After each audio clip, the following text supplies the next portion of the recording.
memaksimalkan resource atau sumber daya yang Anda miliki dan meminimalkan risiko Anda. Sebagai UKM atau UMKM dengan resource atau sumber daya yang terbatas dan memiliki banyak kendala, mungkin ketika Anda membandingkan diri kita dengan perusahaan besar dan mapan lainnya, maka kebutuhan untuk memaksimalkan resource atau sumber daya dan meminimalkan risiko menjadi lebih menantang buat diri kita. Sahabat, teman-teman dimanapun Anda berada, bertemu kembali dengan saya dalam link channel YouTube Edwin Indarto. Pastikan Anda like, share, dan subscribe untuk mendukung kami dan Anda agar terus berkembang dan mendapatkan informasi dan video menarik terbaru dari kami. Sahabat, teman-teman dimanapun Anda berada, resource atau sumber daya alam bisa mencakup karyawan, inventaris atau stok Anda, arus kas, properti Anda, dan infrastruktur lainnya, semisal perangkat lunak atau perangkat keras IT Anda. Masing-masing yang kita sebutin di atas memiliki fungsi dan manfaatnya sendiri-sendiri. Dan pada saat yang sama, mereka juga memiliki risiko. Ketika kita mampu memaksimalkan resource atau sumber daya yang terbatas pada diri kita dengan benar, efektif, maka itu akan membantu Anda untuk bertumbuh dan stabil di masa depan. Yang pertama, resource tentang karyawan. Siapakah orang terpenting di perusahaan Anda? Anda harus menjawab terlebih dahulu. Siapa orang terpenting di dalam perusahaan Anda? Yes, pastinya adalah customer Anda. Why? Karena customer Anda lah yang mau dan berkenan untuk membayar nilai yang sepadan dengan nilai yang mereka dapatkan atas produk dan jasa Anda. Pertanyaan yang berikutnya adalah siapa customer pertama dan utama Anda? Siapa customer pertama dan utama Anda? Yes, sekali lagi betul. Mereka adalah karyawan Anda, your team. Adalah orang yang paling penting di setiap perusahaan. Mengapa? Karena mereka adalah orang yang menjalankan operasional perusahaan Anda dalam keseharian. Merekalah orang-orang yang membawa ide dan inovasi dari meja menuju operasional perusahaan Anda. Memaksimalkan resource sumber daya manusia akan mengakibatkan perusahaan Anda bisa mendapatkan keuntungan yang jauh lebih besar. Karyawan yang bermasalah akan mengerjakan operasional perusahaan juga bermasalah, yang pada akhirnya Anda akan temui customer-customer yang juga akan membuat masalah. Sebaliknya, karyawan yang bahagia, mereka akan menjalankan perusahaan Anda dengan bahagia, dan tanpa Anda sadari, customer pun akan merasa bahagia. Ketika Anda memaksimalkan resource sumber daya dari sisi manusia, ini memastikan tenaga kerja yang ramping tetapi berkualitas. Prioritaskan dalam diri Anda untuk melakukan pujian secara umum, secara publik, secara berkala, dan terkadang motivasi pribadi sebelum Anda memberikan hadiah materi secara langsung. Dorong orang-orang di dalam organisasi Anda untuk selalu berinovasi pada ide-ide baru. Izinkan beberapa fasilitas, contoh, mengirim mereka ke dalam seminar atau kursus-kursus pelatihan, atau mungkin Anda menyediakan kopi atau teh di perusahaan secara gratis. Dalam keadaan WFA seperti ini, Anda mungkin mengizinkan program kerja dari rumah yang bersifatnya fleksibel, tetapi semua terukur. Lebih sering daripada tidaknya, hal-hal kecil yang konsisten daripada satu kesempatan besar yang langka. Ini yang harus saya perhatikan. Ini semua akan membantu Anda untuk mempertahankan karyawan Anda.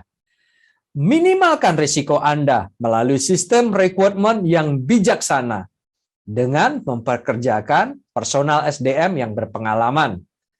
Saring semua kandidat yang tidak meyakinkan dan hanya Anda rekrut yang terbaik dari semua kandidat. Berikan imbalan kerja yang kompetitif berdasarkan evaluasi kinerja mereka.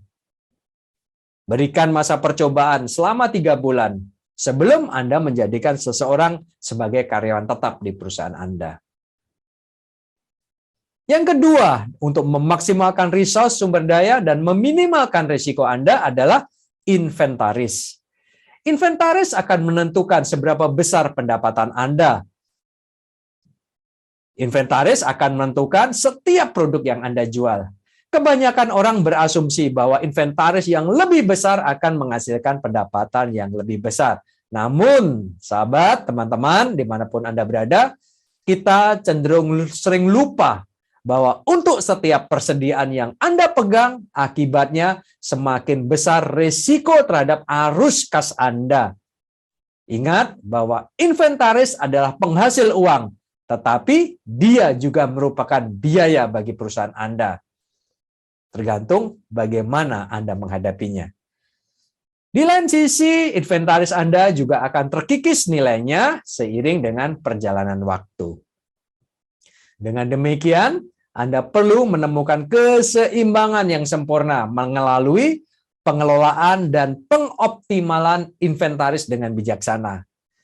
Berinventaris pada perangkat lunak atau IT yang baik, Anda bisa melakukan analisis pada rantai pasokan Anda, membantu Anda untuk mengelola dan mengoptimalkan tingkat inventaris Anda. Bangun kolaborasi antara tim penjualan di satu sisi dan tim manajemen inventaris di sisi yang lain. Untuk apa? Untuk merencanakan tingkat inventaris di waktu yang berbeda sepanjang tahun berjalan. Ingat, inventaris bersifat dinamis, begitu juga pendapatan dari penjualan Anda.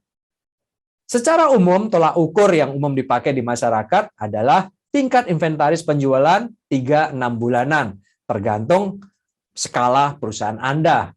Alokasikan anggaran yang lebih besar untuk item-item yang bergerak cepat di dalam operasional bisnis Anda. Dan anggaran yang lebih kecil ketika Anda dapat mengidentifikasi item-item yang bergerak lebih lambat. Keseimbangan yang rumit antara penjualan dengan inventaris harus Anda temukan dan Anda harus bisa memahaminya. Sementara bagi teman-teman yang baru belajar di dalam bidang ini, maka tidak mengapa ketika Anda kehilangan penjualan karena kurangnya stok atau inventaris. Itu jauh lebih bagus daripada Anda kekurangan arus kas karena Anda kelebihan inventaris. Atau lebih buruk lagi, Anda menumpuk hutang saat penjualan Anda turun. Resource yang ketiga yang harus Anda maksimalkan dan meminimalkan risiko adalah arus kas.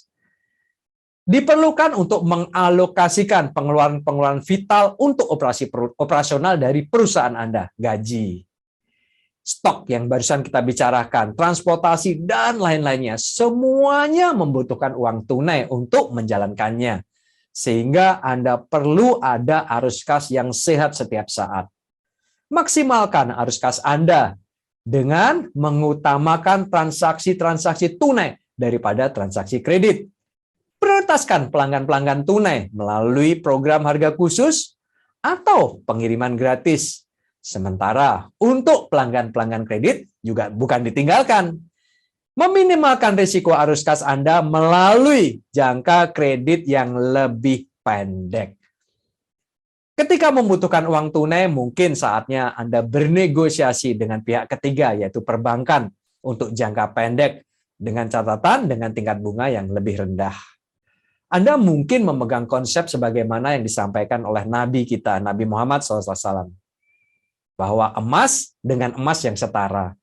Ketika Anda meminjam uang yang setara hari ini dengan 1 kilogram emas, maka pastikan di masa yang akan datang Anda pun mengembalikannya dengan setara 1 kilogram emas. Secara nominal angka, mungkin nilai angka uangnya berubah. Tetapi itu sesuai dengan syariah agama. Yang berikutnya adalah jika perusahaan Anda memiliki kelebihan kas yang tidak terpakai, maka Anda bisa memaksimalkan melalui investasi. Investasi internal contohnya adalah menegosiasikan harga yang lebih rendah untuk pembelian stok dalam jumlah yang lebih banyak untuk kebutuhan stok Anda di masa depan. Pastinya sudah berkolaborasi dengan tim penjualan Anda. Yang berikutnya adalah properti yang harus Anda maksimalkan sebagai sumber daya Anda dan meminimalkan risiko Anda.